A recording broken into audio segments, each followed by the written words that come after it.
Je moet echt vechten tegen die mensen voor heel veel dingen. En soms lukt het gewoon niet. Mijn moeder had ook tegen mij gezegd dat ik het aan haar moest vertellen, maar dat had ik niet gedaan. En ja, toen waren ze erachter gekomen en toen was die vrouw, was mijn moeder toen naar de meiboom gekomen en toen ze allemaal dingen vertellen en zo. En daarna komen ze met de kinderbescherming. Kinderbescherming. Die vrouw van de kinderbescherming hebben ze een rechtbank geopend zonder dat ik en mijn moeder dat wist. En daarna toen hebben ze gezegd dat ik ergens was geplaatst dat ik niet naar huis mag gaan. Wegens de situatie van mijn moeder en mijn verleden. We hebben daar een rechtbank van geopend en toen moest ik in Rotterdam naar zij en zij. Toen was ik daar 5 dagen en daarna hebben ze mij op de bocht geplaatst.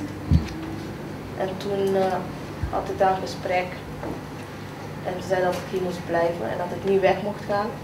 En als ik toch wegging, dat ze mijn kind gingen afpakken of wat dan ook. En dan bleven ze mij daar ongeveer 2 maanden mee bedreigen. Als ik iets verkeerd zou doen, dat ze mijn kind zou afpakken.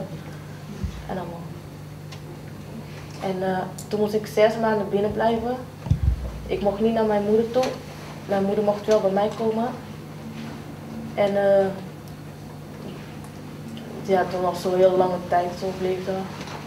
En ja, hun hebben mij daarin gestopt en hielden geen contact met mij. Ja, tot nu toe soms dan nog steeds. Alleen als mijn casewerker dan een mailtje stuurt, dan reageren ze pas ook wel over een maand of zo, terwijl binnen die week moet op gereageerd worden. En ja, ze houden geen contact met mij, ik heb al vaker tegen hen gezegd. En toen zeiden ze toen had ik een gesprek met hen, had ze tegen mij gezegd, ja dan bel jij wel een keer. Toen heb ik tegen hen gezegd, ja dat hoeft al niet meer. Als je vanaf het begin geen moeite hebt gedaan, dan hoef je nu ook niet aan te komen met jullie moeite. Ja. En ja, daarna toen was het volgens mij, ik weet niet meer welke vakantie, toen mocht ik bij mijn oma blijven. En toen had ik op een vrijdag een afspraak met hun. En mijn moeder en mijn oma zijn begrafenis, dus toen was ik naar mijn moeder gegaan. Want toen heb ik gezegd, ja je mag heus wel in de vakantie naar je moeder gaan, gewoon op bezoek. En toen was ik naar mijn moeder gaan en met mijn zussen, om naar mijn zus te gaan, want mijn neefjes waren daar ook. En hun zouden dan vrijdag wel met oma op bezoek komen, en hadden niet gezegd hoe laat. Dus we waren bij mijn oma, maar ik was daar en ik was met mijn moeder. Dus toen kwamen ze bij mijn moeder aan de deur met de politie, omdat ze dachten dat ik bij mijn moeder was blijven slapen. En ja, in plaats van netjes aan te bellen of zo, dan ging ze heel tegen me aan de deur trappen en zo. En toen moest ik daar op gesprek met de jeugdzorg. En ja, ze ging ze allemaal dingen zeggen tegen mij. En ze zei van, ik zei tegen haar, ja ik lieg niet. Ik zei tegen haar, als je me niet gelooft dan vraag je mijn moeder en mijn oma. Want mijn oma is een heel eerlijk iemand en mijn moeder ook. En dan zegt ze, nee dat hoeft niet en zo. En toen zei ze tegen mij, ja je mag niet meer weg. En ik zei tegen haar, ja jullie houden mij van mijn moeder weg. Al bijna meer dan 6 maanden lang. Ja, en ik weet niet meer wat ze zei en ik gaf een antwoord. Toen zei ze tegen mij, ja, ik weet niet meer wat ze zei. En toen zei ze tegen mij, ja, als je zo bent dan mag jij weggaan en dan blijft jouw kind hier, heeft ze tegen mij gezegd. Ja, en toen zei ik tegen haar, nee, ik zei tegen haar, ja, ik mag toch ook mijn mening geven. Elke keer als ik mijn mening geef, dan was ze helemaal boos en dan gaat ze weer zeggen tegen mij, ja, als jij niet luistert, dan pakken wij jouw kind van je af. En, ik zie dat een heleboel mensen hier ja zitten te knikken, dus dat baart mij wel zorgen, moet ik zeggen. Ja. Heb jij dat ook zo ervaren? Ja. Precies zoals zij dat vertelt? Ik kreeg mee.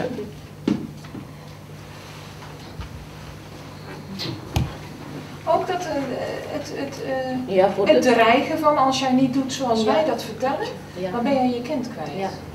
Sorry hoor dat ik zo intraande was, maar dit is voor de eerste keer dat ik een kans kreeg om erover te praten. Nou, dan mag ik nou wel zeggen dat ik wel trots ben dat jij hier zo zit. Ja. Ja. Mag ik beginnen met Ja, heel graag, heel graag. Ja, ik was ook een tienermoeder. Ik was 15 jaar toen ik zwanger ben geraakt. En op mijn 16 jaar heb ik mijn dochtertje gekregen. En ja, ik had een gezinvoogd. bij de Williams Krikker Stichting. En ik heb ook in de bocht gezeten. En ik heb heel moeilijk gehad. Maar bij mij ook wordt altijd, ik word altijd bedreigd zo toen ik mijn kind heeft gekregen. Zo van, als je niet jouw best doet, dan pakken we jouw kind van je af. Dan bleven ze telkens keer tegen mij zeggen. En ja, ik heb mijn moeder verteld wat mijn gezinvoogd altijd tegen mij zegt. Ik zei, mama, ik kan het niet meer tegen. Ik ben jong, maar ik heb een kind, ik ben een moeder, ik hou van mijn kind. En ik wil mijn kind niet kwijtraken. Maar mijn kind was 2 maanden oud. Hun hebben mijn kind van me afgepakt. Mijn dochtertje. Wat hebben ze toen gedaan? Waar hebben ze haar mee naartoe genomen? Waar was jij toen op dat moment? Je ouders, mensen om je heen? Ik was in de bocht. En toen ik heb gehoord dat mijn kind wordt van me afgepakt, ik heb mijn kind gepakt, ik ben naar mijn moeder gegaan. En ja, mijn moeder wist al van de problemen zo. En ja, dit is mijn zusjes. Ja, zij was ook toen nog jong, maar zij wist het ook een beetje.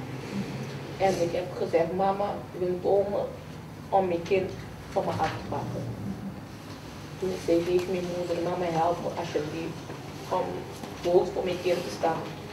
Maar toen mijn moeder zat ook in een situatie, ik weet niet wat precies. En mijn moeder heeft gezegd zo van nee, ik kan je niet helpen.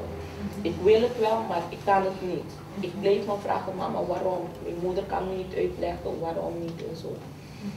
Ik ben op mijn knieën gegaan voor mijn moeder. Ik zeg, alsjeblieft mama, blijf met mijn kind voor me. Over 2 jaar ben ik 18 jaar, dan kan ik zelf voor mijn kind zorgen. Maar ja, ik denk de situatie van mijn moeder, ik weet niet wat precies, toen mijn moeder heeft gezegd nee, oké. En toen zijn op een dag gekomen, laten we zeggen, we hebben me misschien 2 of 3 dagen gegeven hè, om afscheid te nemen van mijn dochtertje. En toen is mijn gezin gekomen bij mijn moeder in thuis. En hij heeft gezegd zo van ja, nu kom ik om je kind van jou mee te nemen. Maar voordat, mijn kind is 1 dag, 3 dagen bij mijn moeder gebleven, volgens mij zoiets. En toen mocht ik niet daar bij mijn moeders thuis blijven. Hè.